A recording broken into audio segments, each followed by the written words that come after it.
আসসালামু আলাইকুম। সন্ধ্যে ৭টা বাংলাদেশ বেতার খুলনা। খবর পড়ছি আবুল কালাম আজাদ। দেশের অন্যান্য স্থানের মতো খুলনায় আজ ষষ্ঠী পূজার মধ্য দিয়ে যথাযথ ধর্মীয় ভাব গাম্ভীর্য ও বিপুল উৎসাহ উদ্দীপনায় বাঙালি হিন্দু সম্প্রদায়ের সবচেয়ে বড় ধর্মীয় উৎসব শারদীয় দুর্গাপূজা শুরু হয়েছে।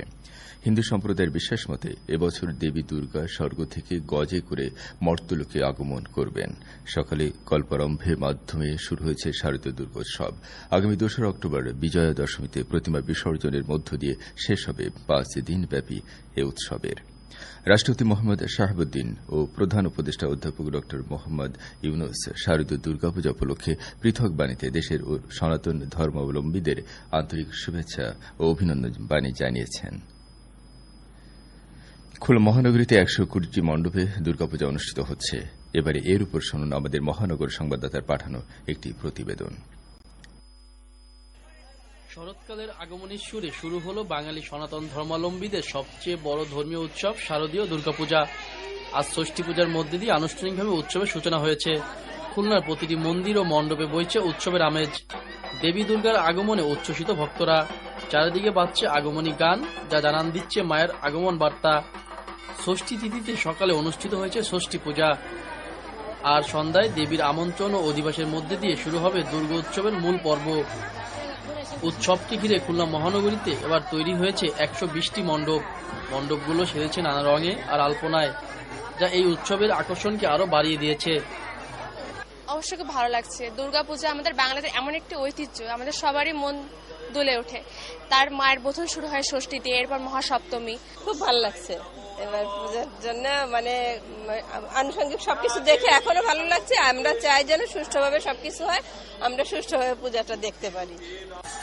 উৎসবের এই আনন্দ যেন নির্বিঘ্নে সম্পন্ন হয়, তার জন্য আইন শৃঙ্খলা ব্যবস্থা জোরদার করা হয়েছে নগর জুড়ে। আজ সকালে খুলনা নৌ অঞ্চলের commander rear admiral AKM Zakir Hossain Arya Dharmasabha মন্দির পরিদর্শন করেন এবং মন্দির কমিটির সদস্যদের সাথে মতবিনিময় করেন। তিনি জানান, নির্বিঘ্নে দুর্গাপূজা সম্পন্নের লক্ষ্যে নৌবাহিনী টহল সহ বিভিন্ন কর্মসূচি গ্রহণ করেছে। সব ধরনের সহায়তার জন্য নৌবাহিনী সর্বদা প্রস্তুত রয়েছে। আমরা আমাদের টহল এবং বিভিন্ন রকমের কর্মসূচি গ্রহণ করেছি, যাতে এই নির্ঝঞ্ঝাটভাবে এই দুর্গাপূজার অনুষ্ঠানটি হতে পারে। আমরা সব রকমের সহায়তা দেওয়ার জন্য সবসময় প্রস্তুত আছি এবং সহায়তা করে যাচ্ছি এই ব্যাপারে। সব মিলিয়ে উৎসবের প্রথম দিনে খুলনায় এখন আনন্দের জোয়ার। আগামী 4 দিন এই আনন্দ আরো বাড়বে। সবাই যেন সুস্থভাবে আনন্দ নিয়ে এই উৎসব উদযাপন করতে পারে, সেই প্রত্যাশা এখন সকলের। মোহাম্মদ নুরুল আমিন, বাংলাদেশ বেতার, খুলনা। প্রধান উপদেষ্টার প্রতিরক্ষা জাতীয় সংহতি উন্নয়ন বিষয়ক বিশেষ সহকারী লেফটেন্যান্ট জেনারেল অবসরপ্রাপ্ত আব্দুল হাফিজ বলেছেন, বাংলাদেশ সাম্প্রদায়িক সম্প্রীতির দেশ। এখানে সব ধর্মের মানুষই যার যার ধর্ম পালন করে থাকে। সবাই যাতে শান্তিপূর্ণভাবে তাদের নিজ নিজ ধর্ম পালন করতে পারে, সেই জন্য সরকার বদ্ধপরিকর।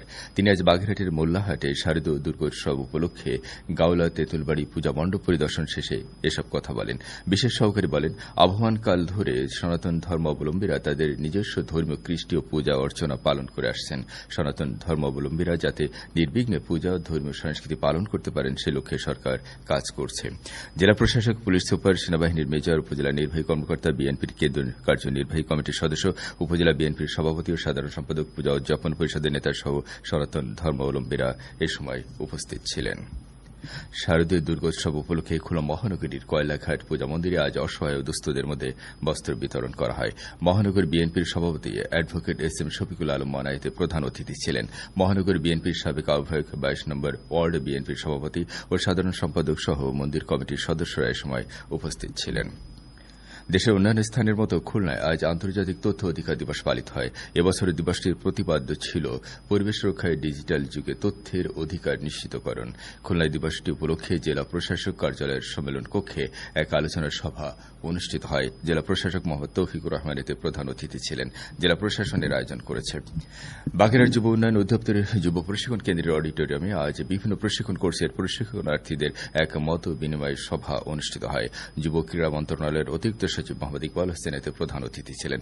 সভায় বিভিন্ন প্রশিক্ষণ কোর্সের প্রশিক্ষণার্থীরা তাদের অভিজ্ঞতা, ভবিষ্যৎ পরিকল্পনা, প্রশিক্ষণ সংক্রান্ত মতামত তুলে ধরেন। সবশেষ আবহাওয়া। আজ রাত 1টা পর্যন্ত পূর্বাভাসে বলা হয়েছে, অভ্যন্তরীণ নদী বন্দরগুলোর জন্য কোনো সতর্কবাণী নেই এবং কোনো সংকেত দেখাতে হবে না। খবর শেষ হল। আমাদের পরবর্তী খবর প্রচারিত হবে আগামীকাল সকাল 8টা 10 মিনিটে বাংলায়।